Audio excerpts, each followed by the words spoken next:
The followers of the Imam should be fair to others. Majlis 14 from the book Code of Conduct for the Followers of Imam by Sayyidna Qazi Numan.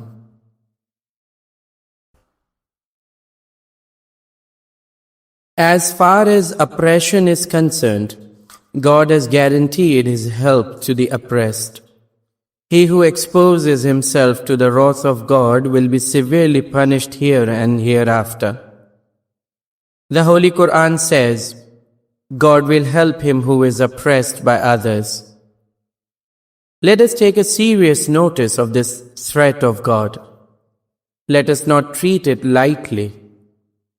If God does not fulfill it immediately, we should not ignore His threat. In the case of human beings, usually revengeful people try to wreak vengeance on their victims at the earliest opportunity. They do so because they are afraid of dying before they are able to satisfy their feeling of vengeance. No such considerations weigh with God. If He postpones His punishment and lets go the culprit scot-free for some time, He will certainly punish him a little later here or in the next world whenever He likes. His punishment is much severe and of a permanent nature. It is said that someone went to Imam Ja'far as-Sadiq alayhi salam and said, "O the grandson of the Prophet, will you explain to us the meaning of the following verse? God destroys usury and blesses the charities." In our everyday life, we find that usually money increases by usury and decreases by the charities drawn out of it. The Imam said in reply, "Nothing is more patent than the decrease of the money acquired by usury. If the one who receives this money repents of his misconduct and gives it away, it is gone. If he does not repent here, hellfire will overtake him and will melt him along with the money." This is also a kind of oppression. Oppression is never tolerated by God in any form. If He inflicts the punishment on the oppressor, he is doomed to destruction. The Quran says, "When God help you, i.e. the oppressed, no one can overpower you." This is the promise which is held out to the oppressed. If He postpones His help to the oppressed and spares the culprit in this world, the punishment in the next world will be of the severe type. The one who is to be helped by God shall be helped by Him sooner or later, because God has no time limit for fulfilling His promise. Besides, there is no fear of loss of opportunity with Him. Nothing can deter Him from His actions. God forbid us from our being oppressive. Oppression is the worst of sins. If it is directed against the Imams, it calls for the severe punishment. For he who oppresses the Imams oppresses God and His Prophet. Oppression is a sort of disobedience to God. He who obeys the Imams obeys God and His Prophet, and he who disobeys them disobeys God and His Prophet. To oppress the mu'mins and the friends of the Imams is as bad as to oppress the Imams. It is a horrible sin. It is forbidden by God in general. His threat is always hanging on the head of the oppressor. The Prophet says, if one mountain were to be oppressive to another, God would break the oppressor to pieces. The Quran says, if one is oppressed, God is sure to come to his help. God has commanded us in His holy book that we should wage a jihad against the oppressors of the Imams and the mu'mins. Hostility, fighting, slandering or harming are the different forms of oppression. Calumniating a person by spreading false news against him is also included in the category of oppression. Those who speak the truth and are fair-minded never fabricate scandalous things about others and indulge in this kind of oppression. The worst form of oppression is to run down innocent people in the presence of the Imams and to scandalize them by charging them with things which they have never done and which they are least likely to do. This is a double sin. It is a combination of oppression to the innocent people and insolence to the Imams.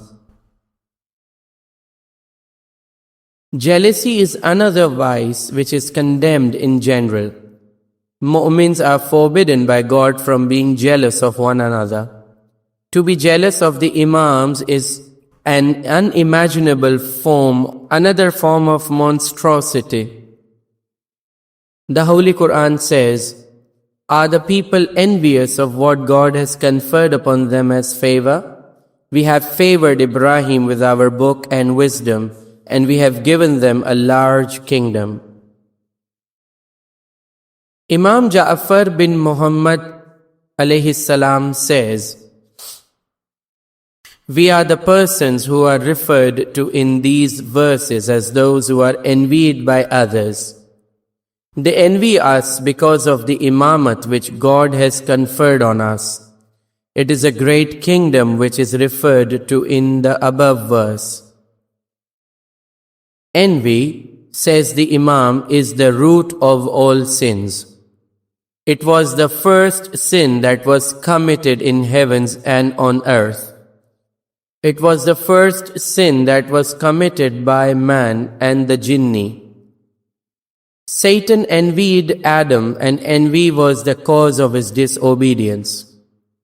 One of the sons of Adam, whose sacrifice was not accepted by God, became envious of his brother, whose sacrifice was accepted, and killed him outright. The Holy Quran says, "People in hellfire will cry out, 'O God, show us those who 2% from amongst the jinnis and human beings who have misled us, so that we may put them under our feet and make them the lowest inmates.'" It is said that it was the devil and Qabil who were the first to commit the sin of disobedience from amongst the jinnis and human beings, and they were the first to introduce this vice on earth. Similarly, those who deny the prophethood of the prophets and the imamat of the Imams and assume a hostile attitude towards them by attempting to encroach upon their rights are prompted by nothing but envy. They like that they themselves should become the prophets and the Imams. Man is envious by nature. If he finds someone in possession of something which he has not got, he tries to deprive him of it. If one commits theft or an act of seduction or indulges in other sins of this type, the motive behind his acts is always envy. It is for these reasons that Imam Ja'far alayhi salam says, "Envy is the root of all sins." Much of the human suffering is caused by envy. One of the Imams says, "I have never seen an oppressor like an envious person feeling more depressed than the oppressed ones." Just as running down the innocent people before the Imams is the worst form of oppression, because it is a combination of two sins, one against the people and the other against the Imams. To be envious of those who are favored by the Imams is the worst form of envy. It is a double sin. It is envy against the people plus the denial of the right doings of the Imams. This sort of envy indicates that those who are favored by the Imams are not the deserving persons. In other words, it means that the Imams are not justified in their favoring these undeserving persons. It means a double hit, a hit against those persons and a hit against the Imams. It is the worst combination of two sins. The vice of greed is equally detestable. It is one of the worst things which have been prohibited by God. To be greedy in general is condemnable, but to be greedy of the properties of the Imams is the worst sin that one can imagine. It is an act of treachery and an encroachment on the rights of the Imams. It is the most atrocious thing and the worst possible crime that one can commit. Putting a wrong construction on the actions of the people is a horrible thing, and to misconstrue the acts of God is the worst form of his horror. The Holy Quran says, with regard to those who misconstrue the acts of God, the evil of their misconstruction is directed against them. He curses them, and he has kept for them hellfire in store. Their end is bad. Since the devotion to the Prophet and the Imam is linked with the devotion to God, to misconstrue the actions of the Imams is as monstrous as to misjudge the acts of God. This misconstruction of the actions of the mu'min who are devotees to the Imams is equally horrible. Imam Ja'far as-Sadiq alayhi salam says, God has made it unlawful for a mu'min to shed the blood of his brother mu'min, or to dishonor him, or to misappropriate his property, or to misconstrue to his actions. Ill will is another vice of this kind, which is equally condemned. Ill will is another vice of this kind which is equally condemned. A mu'min is forbidden from showing it to another mu'min, but if he shows it to the Imams, not only he commits the most heinous sin, but he ceases to be a mu'min. He becomes a hypocrite.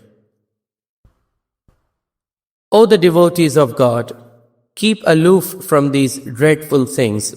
See that you display none of these vices by your words or by your deeds. Never entertain them even in your thoughts. Never show signs of approval if you notice these vices in others. God says the ears, the eyes, and the hearts will all be questioned about their actions.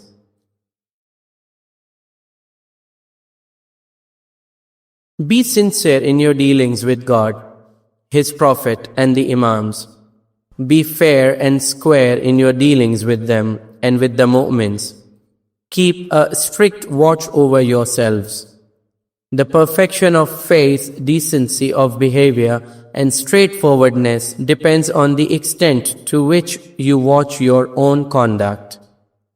You should be more afraid of your own selves than of others. If you do so, you will never do a thing which will bring you to disgrace before others. You will never do a thing which will lower you in the eyes of God and in the estimation of your fellow men. In conclusion, O mu'mins, keep a strict watch on yourselves, peep in your hearts and find out your defects. If you do not detect them, others will point them out to you. May God help you and us in doing things which meet with His approval.